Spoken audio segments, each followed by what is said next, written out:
ئێستاش لەگەڵ خاتوو ئاهورا کوردستانی کە بە کۆمەڵێک وتە قسە لەسەر کۆمەڵە شعرەکەی خاتوو شەرمین وەلی دەکات و ئەو کۆمەڵە شعرەی دەناسێنێ با بفەرموویە خاتوو ئاهورا کوردستانی فەرموویە.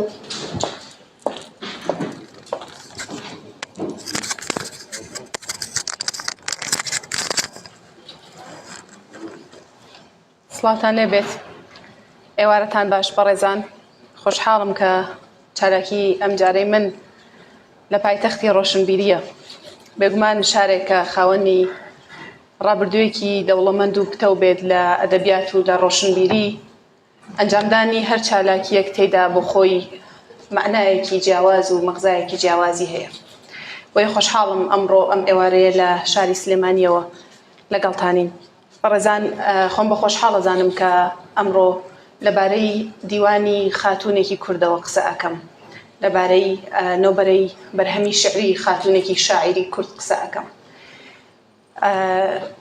دیارە پێشتریش لە شاری هەولێری پایتەخت لەسەر هەمان کتێب من قسەم کردبوو و خوێندنەوەم بۆ هەمان کتێب کردبوو، بەڵام لەبەرەوەی لەوێ دەرفەتەکەوە هابوو کە دوو کەس لەبارەی ئەم دیوانەوە قسە بکەن، من نەمتوانی تەواوی خوێندنەوەکەی خۆم لەوێ پێشکەش بکەم. هیوادارم ئەم ئێوارەیە بتوانم حەقی خۆی بدەم بەم دیوانە شعریە.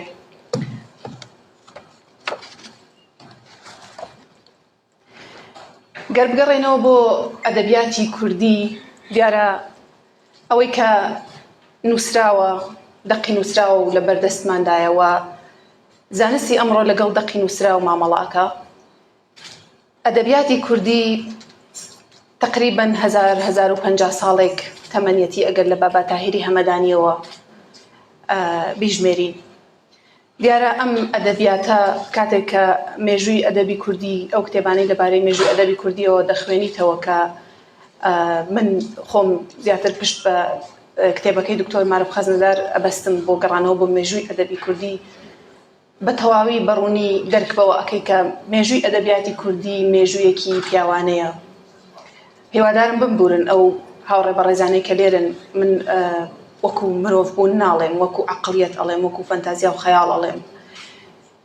مێژووی ئەدەبیاتی کوردی دەبێدان بەو ڕاستیدا بنین کە مێژوویەکی پیاوانەیە. لە بابا تاهیری هەمەدانیەوە دەڵێت، لە قوتابخانەی جەزیرە و بۆتان دەڵێت، و لە قوتابخانەی بابان، و هەتا تەنانەت لە زەمەنی شێخ نووری، شێخ ساڵح و گۆرانیش کە نوێبوونەوەیەک لە ئەدەبیاتی کوردیە ڕوئەدا، دیسان بە هەمان فەنتازیای پیاوانەوە بەڵام بە کەمێک دەستکاریکردنەوە ئەم بابەتە دووبارە ئەبێتەوە. دەنگی ژن نەک هەرونە، بەڵکو هەوڵدراوە ئەوەی کە قسە ئەکات پیاو بێت لە جێگەی ژن.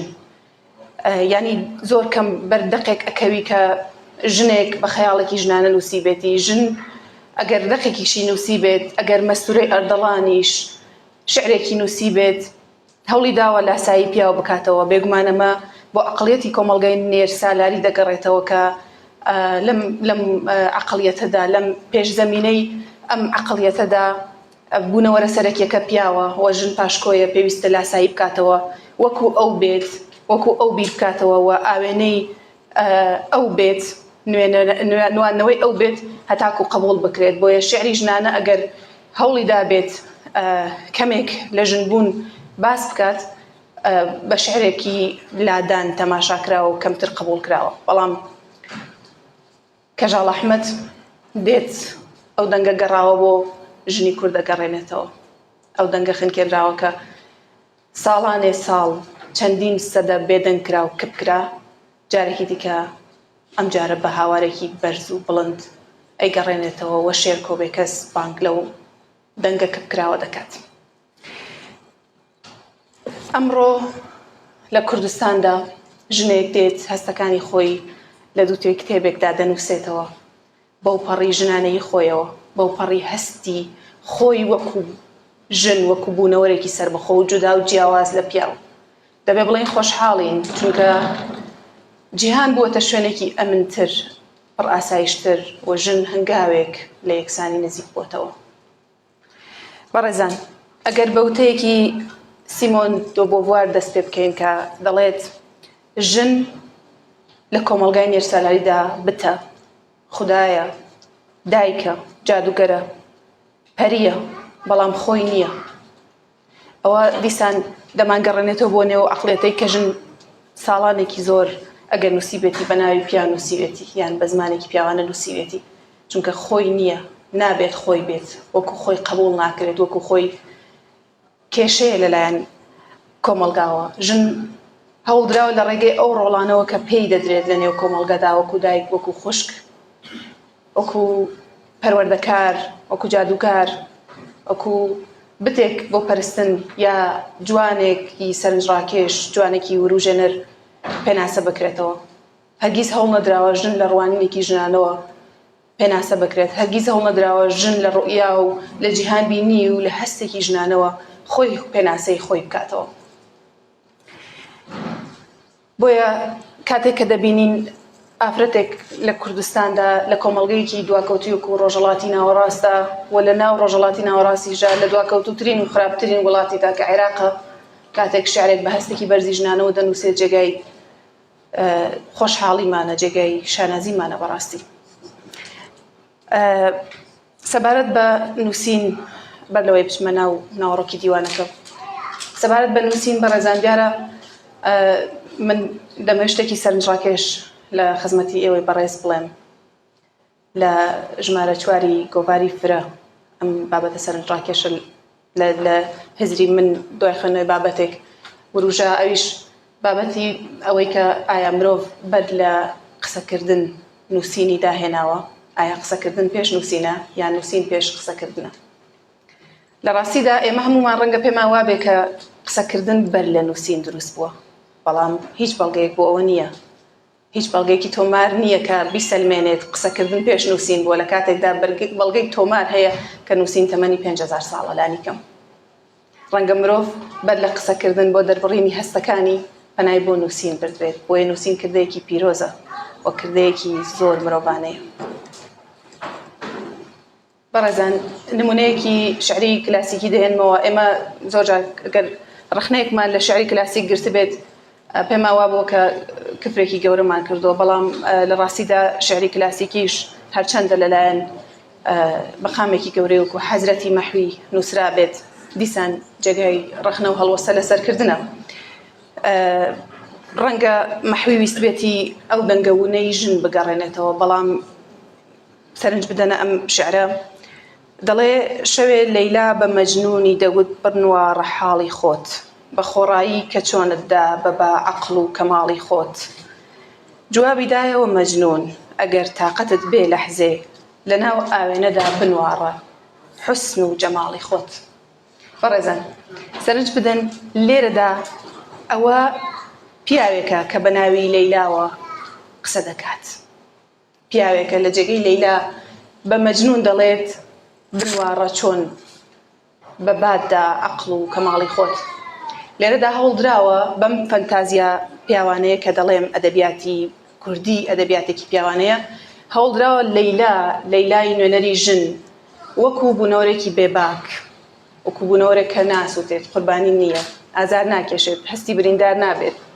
ئەوە تەنها مەجنونە کە عاشق بووە ئەوە تەنها مەجنونە کە سەرەکیە لەناو یاریەکەدا ئەوە تەنها مەجنونە کە هەست بە سووتان و بە عاشق بوونی خۆیەکات بەڵکو لەیلا بێباکە پێی وایە ئەو کردەی عاشق بوونە ئەو عمر بە فیڕۆچوونەی مەجنون شتێکی وەهانیە کە مرۆڤ بجوڵێنێت بە خۆڕایی مەجنون عمری بە خۆی بەباداوە بەڵام لە ڕاستیدا ئەمە لەیلا نییە ئەمە پیاوێکی عاشقە کە وا بیرەکاتەوە لەیلا وا بیر دەکاتەوە ئەوە پیاوێکی عاشقە فەنتازیایەکی پیاوانەیە کە دێ ڕێک دەداتە پاڵ لەیلا بۆیە ئەم چەندێ ڕەشێرم خوێندەوە بۆتان بەڕێزان بۆی کاتێک چوومە سەر تێکستەکانی شەرمین خان بێتان بڵێم کە فەنتازیایی ژنانە و پیاوانە چەند فەرقی هەیە چەند جیاوازە کاتێک ژنێک لە عشقی خۆی دەدوێت چەند جیاوازە لەوەی کە پیاوێک بە ناوی ژنێکەوە قسە دەکات با شعریش بێ با شعری کلاسیکی کوردیش بێ با شعرێکیش بێ کە ڕەنگە ئێمە بەمانزانی بێت دەستی ڕەخنەی بۆ ببین مێژووی ئافرەت لە جیهاندا مێژوویەکی پڕ هەوراز و نشێوە پڕ کارەساتە پڕ ئازارە پڕ غەمە ئەم مێژووە ڕەنگە ئەگەر بە ژن نەبێت بە کەسی تر نەنووسرێتەوە گابرێل تارت کۆمەڵناس و مێژووناسێکی فەڕەنسیە. ئەو باس لە بابەتێکا بۆ یەکەم جار چەمکی دیتەیڵت هیستری یان مێژووی ورد دادەهێنێت. ئەم مێژووە وردە بە هیچ جۆرێک نە لە تۆماری کتێبە مێژوویەکانی منهەج و پرۆگرامەکانی خوێندن و نە لە تۆماری فەرمی دەوڵەتان نە لە مێژووی سیاسی و نە لە هیچ شتێکە نە لە بابەتی ڕاگەاندنە نایبینینەوە مێژووە وردە. ئەم مێژووە وردە مێژووی چرکە ساتە تایبەتەکانی ئینسانە. ئەو چرکە ساتانەی کە ئینسان تێدا ئەگری لە ناخۆ بریندارە بێت، لە ناخۆ هەست بە شکان ئەکات، هەست بە عاشقبوون ئەکات، هەست بە دڵخۆشی ئەکات. ئەمە تەنها تایبەتە بەخۆی. ئەم مێژووە لەکوێدا ئەدۆزرێتەوە؟ ئەم مێژووە لە نێو ئەدەبیاتدا ئەبینرێتەوە، لە نێو شعردا ئەبینرێتەوە، لە نێو چیرۆک و ڕۆماندا ئەبینرێتەوە. مێژووی ورد ئەو چەمکەی کە گابرێل تارت داهێنا ئەکرێت بۆ گەڕانەوە بۆ مێژووی ژن لە جیهانداوە و گەڕانەوە بۆ مێژووی ژن لە کوردستاندا بۆ ئازارەکانی ژن، بگەڕێنەوە بۆ دنیای دەق و ئەدەبیات، دنیای تێکستی ژنانە. زۆر جار ڕخنەیەوە گیرێت کە ئەدەبیاتی مرۆییە، ئەدەبیاتی مرۆڤایەتیە، بۆچی ئەبێ جیا بکرێتەوە. بەڵام دوجار هەستەکانی ئینسان جیاوازە، لە مرۆڤێک بۆ مرۆڤێکی تر جیاوازە، لە ڕەگەزێک بۆ ڕەگەزێکی تر جیاوازە. ئەبێ ژن ڕێگەی بدرێت وەکو ژن بنووسێت، وەکو ژن بیر بکاتەوە، وەکو ژن وێنای خۆی بکا و خەیاڵی خۆی بخاتە نێو شعرەوە. نمونەی ئەو مێژووە وردەتان بۆ ئەهێنمەوە بەڕێزان لە لاپەڕەی 63دا دەقی کچێکی لەتکراو. سەرنج بدەن کاتێک کە دەچیتە نێو وشە و دێڕەکانی ئەم شعرەوە. ڕەنگە ڕۆژێک بێت چەند سەدەیەک دواتر، ڕەنگە ئەگەر بابەتێکی لەم شێوەیە کە بابەتی خەتەنەکردنی مێینەیە باس بکرێت، ڕەنگە کەسێک باوەڕ نەکات. ڕۆژگارێک ژنان بەشێک لە جەستەیان لێ ئەکرێتەوە و قبول ئەکرێت ئەوە لە لای کۆمەڵگاوە و شتێکی پیرۆزیش تەنانە تەماشا ئەکرێت. بەڵام ژن چه ئازارێک لەمە ئەبینێ، ژن خۆی چۆن لەو بابەتە ئەڕوانێت. سەرنج بدەنە ئەم دەقە مێژووە وردەکە ببینن. ئاپۆڕێ کۆڵان ناڵەی کچانی شارە، مناڵەکەی هاوسێمان زریکەی لێ هەڵدەستێ، پیرەژنێ خێر دەبەخشێتەوە. ژیرم مەکەنەوە دەمەوێت تا مردن بگریم، ئەها چەند بێباک لەت ئەکرێم. کچانی گەڕک وەک پۆلە کۆترێکی باڵکرا و دوان و سیان لە حەوزە ئاودا، بەدەم کوڕوزانەوە ڕەنگیان لێ دەچۆڕێ. شار جمەی دێ گەڕک پەشۆکاوە، ئاخر زەمانە لە کۆڵان، قیامەتە لای کچان. ببینین ژیان لە کچێکی بریندارەوە، ببینین کچێک پارچەیەکی جەستەی ونە و شێتانە بۆی دەگەڕێ. ڕۆژێک لە تارمایی کۆڵانێکدا لە حەوشەی پڕ کچی ماڵێکدا پارچەیەکی خۆمم ون کرد. نا ئارامانە بۆی دەگریا، دەمەوێتەوە مناڵیم دەوێتەوە، خۆمم بەرلکێنراویەوە دەوێت بدەنەوە. جەستەیەک تەنرا و بە ئومێد و بوون، پڕ لە کچ بوون، پڕ لە بۆنی خودا. زۆر جوانە بەڕێزان، زۆر جوانە کاتێک ئافرەتێک بەو پەڕی ئیحساسی ژنانەی خۆی دەنووسێت. ببورن، بەڵام من هەرگیز لە شعرێکی پیاوانەدا ئەو ئیحساسم بەدی نەکردووە. گزارشی لە خەمێکی وها کردبێ، خەمێکی تەواو ژنانە، ئازارێکی تەواو ژنانە، مێژوویەکی تەواو ژنانە. ئەوە لە دەقی ژناندایە کە ئەو مێژوانە ئەبینیتەوە، مێژووی ئازارەکانی ژن. نابێ مرۆڤایەتی ئەمانە لەبیر بکە.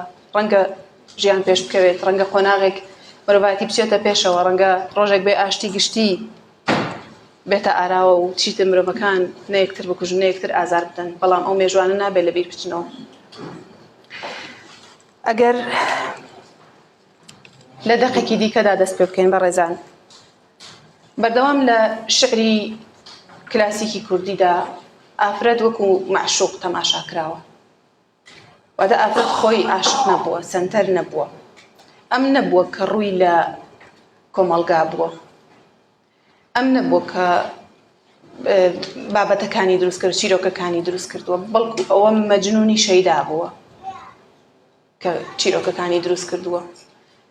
بەردەوام وەکو بوونەوەرێک لە دەرەوەی باز نەکە لە ئافرەت ڕوانراوە. بەڵام ینی زۆر جار ئافرەت وەکو پەری وەکو ئەستێرە وەکو فڵان تەماشاکراوە، بەڵام لێرەدا خەمی ژنێک ئەبینین لە دەقی ئینجانێکی شکاو. خەمی ژنێک ئەبینین کە لە عەشقدا ئەگەر نایەوێت چۆن بێت و دەیەوێت چی بێت. تەماشا بکەن. لە بێدەنگی دەڕوانم و بە ژاوەژاودا هەڵدەزنێم، ئاوڕێک لە دڵی دایکم دەدەمەوە و گلەیەکیش لە زاری باوکم دەدزم. چ دەبوو گەر بارانێ بام بە کێڵگەی وشکی ڕازێکەوە ببارێم، یان ورتە ورتێ بام بەدەم وتنەوەی نهێنیەکانی ناخی هەرزەکارێکەوە بکەوتمایە گۆ، لەژێر ساباتی محیبەتێکی چۆڵدا داڵدەی دڵێکی بیمارم دابا. ئەی چی دەبوو چی تۆپەڵەی بەفرێ بام تا دڵی مناڵێکم بەدەم تریقانەوە و ڕابژەنیایە، یان پەڵە هەورێکی سپی بام بە ئاسمانی جوانی کچێکەوە کە حەسرەتی دووری یار وەکو مەلێک لە داڵغەی هاتنەوەی وەرزێکی نوێدا خەون بە باوە ببینێ. هەرچی بام دەبوو تەنیا ئینجانێکی شکاوی ماڵەکەی تۆ نەبێ کە لە تەنیایی خۆیدا شەق دەبات و بەدەم تاسەی چاوەڕوانی چرۆی گوڵێکەوە هەپرون دەبێتە بێدەنگێکی هەڵڕژاو، وەکەوەی ژیان دەستی لێم هەڵگرتبێ و تۆش چند و کەڵی جگەرەکەت قم هەڵم بمژی و وەک سووتویەک بمدەیتەوە دەست ژیان.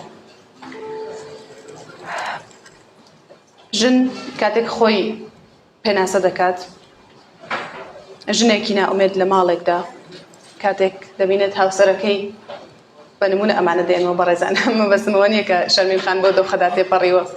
کاتێک دەبینێت هاوسەرەکەی یارێکی نوێ دەگرێت و بە مافی خۆی زانێت تەنانەت هاوسەرگیری دووەم پێک بێنێت، ئەم ژنە چۆن گزارش لە خۆی بکە؟ ئەم ژنە چی هەیە پەنای بۆ ببات لە وشە زیاتر؟ ئەوە وشەیە کە ئەتوانێت بە تەواوی گزارشتی لێ بکات. ئەم ئینجانشکاوەی کە شەرمین خان باسی ئەکات و ترسی لەوە هەیە ببێت بەو ئینجانشکاوە و نایەوێت ببێت بەو ئینجانشکاوە، ئەمە چیرۆکی سەدان ژنە لە وڵاتی ئێمەدا کە ئێستا ئینجانێکی شکاون لە ماڵێکدا و خۆیان ئەو هەستەیان هەیە، ئەو هەستیان هەیە کە بەردەوام چاوەڕوانی پشکوتنی گوڵێکن و ئەم گوڵە ناپشکوێت. ئەمە نائومێدیە، نائومێدی ژن و ئەمە هاواری ژنە. ئەگەر لە ڕابردوودا ژن لە ڕێگەی دەنگی بڵند بانگی کۆمەلگا و بانگی نەریت و بانگی ڕەحم و بەزەی ئینسانەکانی کردبێت، ئێستا لە ڕێگەی وشە و شعرەوە ژن بانگی کۆمەلگا دەکات.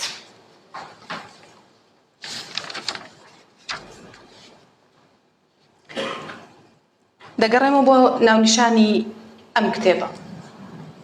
دەبوو پێش قسەی لەسەر کەم، بەڵام وەکو پێشەکیەک بۆ قسەکانم دەبوو ئەو پێشینە مێژوویە باس بکەم دەربارەی ئەدەبیاتی کوردی. بەڕێزان، ئەگەر بە چاوێکی ڕەخنەگرانەی ئەدەبی تەماشای ئەم ناونیشانە بکەین، بارانم لە کۆڵ ناوە و تۆم لێ دەچۆڕێ، هەرچەندە کە من کەمێک تێبینێکی تەکنیکیم لەسەر ئەم ناونیشانی ئەم کتێبە هەیەویش بابەتی چاپبوونەکەیەتی ڕەنگە بۆ هەموو چاوێک ئاسان نەخوێنرێتەوە، هەرچەندە من لە بواری کارکردنی خۆمدا زۆرتر ڕخنە لە ناوەڕۆک ئەگرم، یان بە ناوەڕۆکی شعردا دەچمە خوارێ، کەم ڕخنەی تەکنیکی ئەگرم.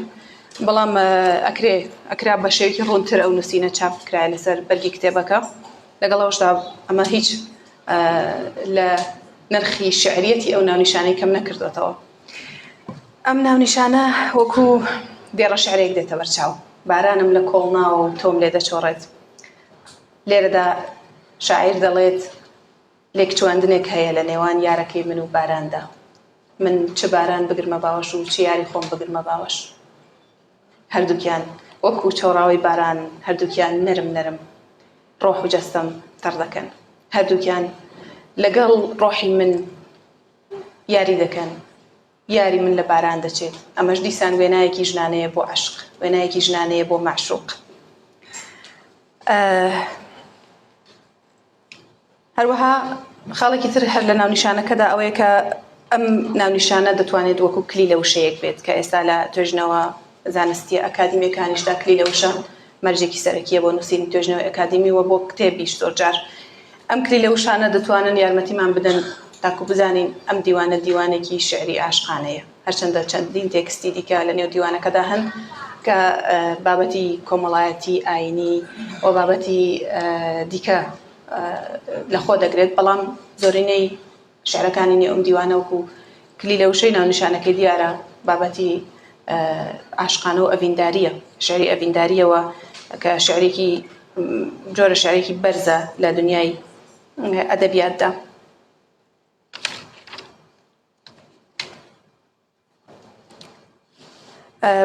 ئەگەر دەرفەت هەبێت چەند خولەکێک دوو خولەک زۆر کەمە.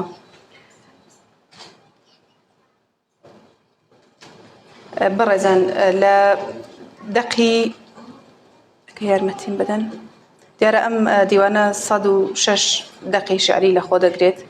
ئەم دەقا شعریانە هەمویان بە عەقڵیەتێکی ژنانە و زمانێکی ژنانە نووسراون. لێرەدا کە دەڵێم ئەدەبیاتی ژنانە سربەخۆیی بۆ ژن ئەگەڕێنێتەوە وەکو ئینسان. لێرە ژن ئەبێتە پرسیارکەرێکی جددی. ئەوە پرسیارەکە کۆمەڵگای بەرەو پێش بردو و خۆناغێک بۆ خۆناغێکی تر پەڕاندوێتەوە. لێرەدا شاعیر ئەبێ بە پرسیارکەرێکی جددی دەربارەی ژیان بچێتە نێو فەلسەفە. ژیانێکە من دەگەڕێم و پرسیار دەکەم. هەر پرسیارێکم هەوێنی گومانێکە و هەر گومانێکیشم سیخناخە لە خەیاڵ. ژن خەیاڵ دەکە. خەیاڵەکانی دەبن بە گومان و گومانەکانی دەبن بە پرسیار. پرسیارەکانی قۆناغێک مرۆڤایەتی دەبەنە پێشەوە. قۆناغێک گۆڕانکاری دروستەکەن. ئەوەی کە ماوەتۆ لە لای من دیارە هەموو شارەکان سەرنجڕاکێش بن بەڵام من چەند شارێکم لە لای خۆم دیاری کرد بوو کە قسەیان لەسەر بکەم. شاری بەدەم باوە لێرە هەست بەسەر بەخۆیەکی تاواکرێت هەست بەوا بەستەبوون ناکرێت هەست دەکرێت کە شاعیر بە تاوی خۆی نواندۆتەوە لە نێو ئەم دەقەدا دەقی بەدەم باوە.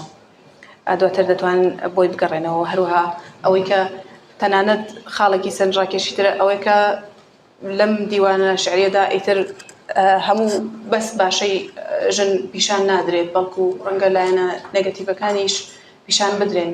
ڕەنگە ژنێک پێ لە گوناهی خۆی بنێت. ڕەنگە ژنێک پێ لە جیاوازی بیرکردنەوەی خۆی بنێت کە لەلایەن کۆمەڵگا قبوڵ ناکرێت. ئەمانە هەموو لەم دەقە شعریانەدا ڕەنگی داوەتەوە. لە کۆتاییدا دەڵێم کە جێگەی خۆشحاڵیمانە. ئەمڕۆ ژنی کورد ئازادە. ئەمڕۆ ژنی کورد قەڵەمی ئازادە. دەنگی ئازادە. دەتوانێت بەسەر بەخۆی شعرەکانی خۆی چاپ بکات و هەموو کتێبێکیش لەدایکبووی چەندین کتێبی دیکەیە. ئێستا ناوەکەیم لەبیر نایە کام زانای ئەدەبناسە دەڵێت هەموو شێرێک دوجار کۆمەڵێک بەرخە کە لە ماوەی ژیانیدا خواردوێتی و بۆ بەو شێرە. و جولیا کریستۆفاش باس لە دەقاوێزانی ئەدەبیەکات لەم دیوانەدا ئەوەی دەرەکەوێت ئەوەیە کە شاعیرێکی خوێندەوار لە پشتنووسینی ئەم دەقانەوەیە. شاعیرێکە فەرهەنگی وشەیەکی بەهێز و دەوڵەمەندی هەیە.